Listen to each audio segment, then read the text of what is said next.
नमस्ते बच्चों, आप सभी सकुशल होंगे।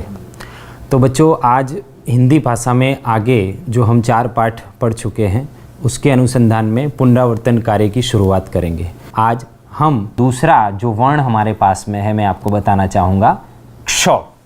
ठीक है, क्ष। मेरे साथ बोलिए, क्ष।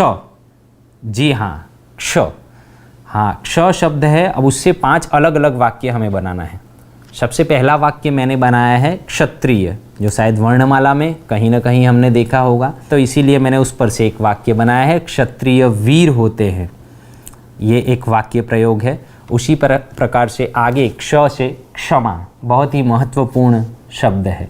क्षमा हम कहीं ना कहीं हमारे पाठ में, अपने दैनिक जीवन में क्षमा अत्यंत महत्वपूर्ण वस्तु है, जिसे अक्सर हमें भी अपने जीवन में उतारना चाहिए दोस्तों। तो क्षमा शब्द जिससे आप सभी परिचित हैं, उस पर मैंने एक वाक्य बनाया है, क्षमा वीरों का आभूषण है। ये सुविचार आपने कहीं ज़रूर पढ़ा होगा। क्षमा जो है वीरों का आभूषण है। इसके अलावा भी आप और भी अनेकों शब्द और वाक्य बना सकते हैं। तीसरा जो शब्द बनाया है मैंने, क्षति। क्षति शब्द, उसका वाक्य प्रयोग कुछ इस प्रकार से किया है, हमें किसी को क्षति नहीं पहुंचानी चाहिए। क्षति यानी नुकसान। हमें किसी को कभी भी किसी भी प्रकार की क्षति नहीं पहुंचानी चाहिए। उसी प्रकार से चौथा वाक्य मैंने बनाया है, क्षमता।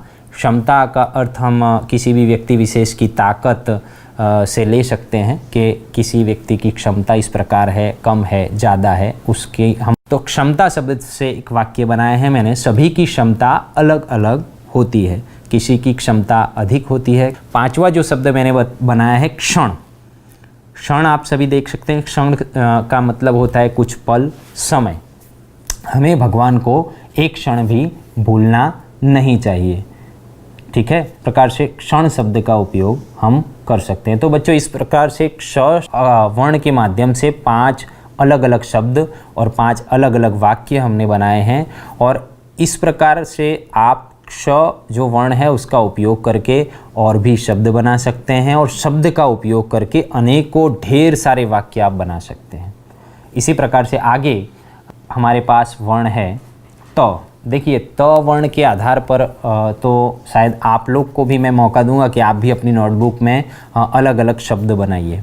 तो ये ज़रूरी नहीं है कि 5 शब्द जो मैं यहाँ बना रहा हूँ उसके अनुसंधान ही आप बनाएंगे। पहले आप शब्द बनाएंगे और शब्द के अनुसंधान उसका वाक्य में प्रयोग करेंगे। लेकिन फ़िलहाल मैं आपको यहाँ पर जो शब्द मैंने बनाए हैं उसका थोड़ा परिचय कराऊँगा। त से तरबूज। देखिए, पहला शब्द है, मुझे तरबूज बहुत पसंद है।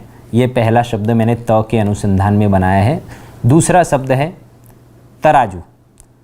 तराजू शब्द का वाक्य प्रयोग कुछ इस प्रकार से है, सब्जी वाले के पास तराजू होता है। मतलब और भी कहीं हम तराजू बहुत सी जगह देख सकते हैं, लेकिन यहाँ पर सिर्फ वाक्य प्रयोग किया गया है कि सब्जी वाले के पास तराजू होता है। तीसरा शब्द मैंने बनाया है तबला। तबला भी आप सभी ने देखा होगा।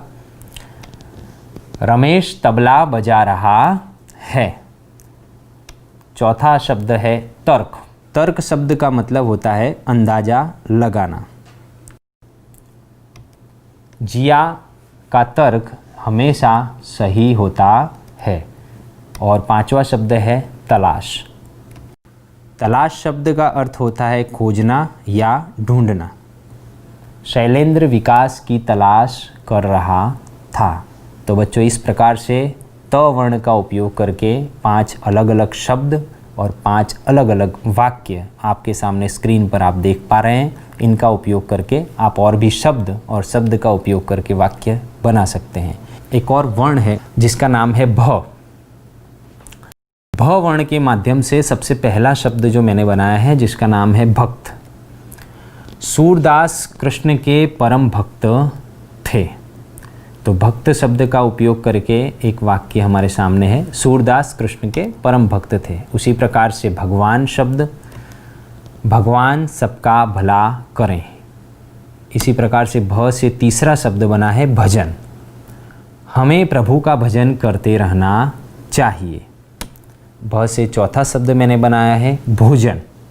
भोजन भी आपने सुना होगा, हमें पौष्टिक भोजन करना चाहिए। हम भोजन प्रतिदिन करते हैं सुबह और शाम के समय पे, और यहाँ हमारा जो वाक्य है, हमें पौष्टिक भोजन करना चाहिए। पांचवा जो शब्द है उसका नाम है भालू। भालू जंगल में रहता है, हम सभी जानते हैं। तो भालू जो यहाँ पर शब्द है उसके माध्यम से उसका उपयोग करके हमने ये वाक्य बनाया है। देखिए बच्चों, अब 3 प्रश्न पूर्ण होने के बाद हम चौथे प्रश्न की तरफ आगे जाएंगे। आप अपनी पुस्तक में मेरे साथ जुड़े रहिए। तो उसकी सूचना मैं आपको बताना चाहूँगा कि समान तुक या प्रास वाले शब्द बनाकर लिखिए। देखिए यहाँ पर कुछ शब्द हमें दिए गए हैं जो आगे हम पढ़ चुके हैं, आपको यहीं से पढ़ाया गया होगा, आपने खुद भी उसका पठन किया होगा, जिसमें समान प्रास वाले शब्द किस तरह बनते हैं उसके बारे में आपने जानकारी प्राप्त की होगी। तो देखिए पहला शब्द यहाँ पे है सामाजिक। ठीक है, आप सभी पढ़ेंगे मेरे साथ में, सामाजिक। उसके अनुसंधान में मैंने एक शब्द बनाया है जिसे आप सभी देखेंगे। इसके अलावा और भी शब्द समान प्रास वाले आप बना सकते हैं। एक उदाहरण के स्वरूप में साहजिक के साथ इक प्रत्यय जोड़ने से सामाजिक शब्द बनता है, उसी प्रकार सहज के साथ इक प्रत्यय जोड़ने से साहजिक शब्द बनता है। उसी प्रकार से दूसरा शब्द हमारे पास में है, आप अपनी पुस्तक में देख सकते हैं, भलाई। भलाई शब्द का समान प्रास वाला शब्द मलाई। इसके अलावा आप और भी समान प्रास वाले शब्दों को लिख सकते हैं। तीसरा शब्द है मानवता का समान प्रास वाला शब्द होगा कायरता। ठीक है बच्चों, कायरता। चौथा शब्द है घबराहट। घबराहट शब्द का समान प्रास वाला शब्द होगा गर्माहट। तो बच्चों इस प्रकार से ये जो 4 अलग अलग शब्द हैं, इनके समान प्रास वाले शब्द मैंने लिखे हैं। इसके अलावा आप और भी उदाहरण इसके साथ में जोड़ सकते हैं। ठीक है बच्चों, तो इन शब्दों को आपको साथ में लिख लेना है, और इसके अलावा और भी समान प्रास वाले शब्दों को आपको ढूंढ कर लिखना है। तो बच्चों आगे पुनरावर्तन कार्य में हम आगे की तरफ बढ़ते हुए प्रश्न 5 की तरफ जाएंगे, जिसमें गिनती को शब्दों में और अंकों में हमें लिखना है। आपने देखा होगा पाठ 4 इकाई 4 के अंदर आपने गिनती 51 से लेकर 100 तक की सीखी है बच्चों।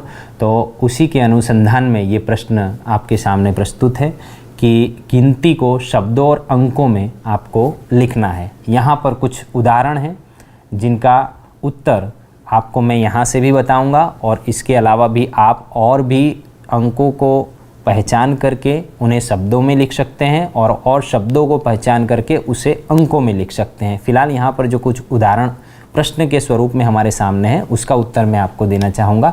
देखिए पहला है जो अंकों में लिखी हुई संख्या है, जिसे 96 लिखी हुई है। जी हाँ। दूसरी संख्या है 67। ठीक है बच्चों, बोलिए मेरे साथ, 67। तीसरी संख्या है 51। जो अंकों में 51 लिखी हुई है, हम उसे शब्दों में लिखेंगे 51। चौथी जो संख्या है वो अंकों में लिखी हुई है 88। ठीक है बच्चों, क्या लिखी है? 88। तो देखिए फिर से 96, 67, 51, 88। तो ये 4 अंकों को हमने शब्दों में लिखा। अब आगे शब्दों में जो लिखी हुई संख्या है उसे संख्या स्वरूप में हम लिखेंगे। तो सबसे पहले लिखा हुआ है 78। 70 में 8 जुड़ने के बाद 78 होते हैं। दूसरी है 57। 57 हम अंकों में लिखेंगे। तीसरी संख्या है 69। 69, 70 में 1 कम 69, तो 69 को हम संख्या स्वरूप में लिखेंगे। चौथी है 97। 90 में 7 जुड़ने से 97 शब्द बनता। तो इस प्रकार से हम इन्हें अंकों में लिखेंगे। ठीक है बच्चों, अब आगे प्रश्न 6 की तरफ मैं आपको ले जाऊँ। निम्नलिखित शब्दों के विलोम शब्द लिखकर वाक्य में प्रयोग कीजिए। देखिए बच्चों, विलोम शब्द के बारे में आप जानते होंगे। विलोम शब्द को विरोधी शब्द भी कहा जाता है। किसी भी कोई भी शब्द हो, उसका जो विरोधी शब्द होता है, तुरंत विपरीत दिशा में जिन शब्दों का उपयोग किया जाता है उन्हें विलोम शब्द कहते हैं। यहाँ हमारे सामने एक शब्द है स्वच्छ। ठीक है बच्चों, स्वच्छ जिसका विरोधी या विलोम शब्द जो है अस्वच्छ। अस्वच्छ शब्द का वाक्य प्रयोग, हमें अस्वच्छ कपड़े नहीं पहनने चाहिए, मतलब हमें गंदे या खराब कपड़े नहीं पहनने चाहिए। हमारे पास शब्द क्या था बच्चों? स्वच्छ। क्या था? स्वच्छ। उसका विरोधी शब्द क्या हुआ? अस्वच्छ। क्या हुआ? अस्वच्छ। और उसका वाक्य प्रयोग हमने किया, हमें अस्वच्छ कपड़े नहीं पहनने चाहिए। बहुत अच्छे। इसके अलावा हम अस्वच्छ शब्द का और भी तरीके से वाक्य प्रयोग कर सकते हैं। यहाँ दूसरा जो शब्द हमारे पास में उपस्थित है जिसका नाम है देश। आप पीपीटी के माध्यम से देख सकते होंगे कि देश शब्द का विलोम या विरोधार्थी शब्द होता है परदेश। जैसे हमारे देश का नाम भारत है और हमारे देश के अलावा जो दूसरे देश हैं उन्हें हम परदेश कह सकते हैं। तो परदेश शब्द का वाक्य प्रयोग कुछ इस प्रकार से है, परदेश में रहकर भी लोग अपने देश को याद करते हैं। मतलब लोग देश छोड़ के कहीं भी चले जाएं लेकिन वो अपने देश को याद करते हैं। परदेश शब्द, अब ये जो परदेश है वो देश का विलोम शब्द है। इसी प्रकार से परदेश शब्द का उपयोग करके आप और भी वाक्य प्रयोग कर सकते हैं। तीसरा शब्द हमारे पास में है प्रिय। प्रिय शब्द का विलोम शब्द अप्रिय। प्रिय मतलब जो हमें बहुत पसंद हो और अप्रिय जो कि हमें ना पसंद हो। इस प्रकार से हम सामान्य व्याख्या इसकी कर सकते हैं। तो अप्रिय शब्द का एक वाक्य आपके सामने है कि मुझे तीखी चीज़ें अप्रिय हैं, मतलब मुझे तीखी चीज़ें पसंद नहीं हैं। ठीक है बच्चों। तो इस प्रकार से चौथा वाक्य हम देख सकते हैं अधिक। अधिक का विरोधी शब्द कम होता है। अधिक मतलब ज़्यादा और उसका विरोधी होगा कम। तो अब ये तो शब्द बहुत सरल है आपके लिए, आप भी कम शब्द का वाक्य प्रयोग कर सकते हैं। तो करेंगे ना आप लोग? ठीक है, मैं यहाँ पर आपको एक उदाहरण देता हूँ, उसके अलावा आपको कम शब्द का उपयोग करके दूसरा वाक्य आपको बनाना है। देखिए, एक उदाहरण के रूप में मैं आपको बताना चाहूँगा, चाय में चीनी कम डालनी चाहिए। तो यहाँ पर कम शब्द का हमने वाक्य प्रयोग किया है। ठीक है बच्चों। तो इस प्रकार से विरोधी शब्द के बारे में हमने जानकारी प्राप्त की। तो विद्यार्थी मित्रों, आज हमने पुनरावर्तन 1 में बहुत सी प्रवृत्तियाँ की। आशा करता हूँ आपको भी बहुत आनंद आया होगा। आज के लिए आप सभी का खूब खूब धन्यवाद।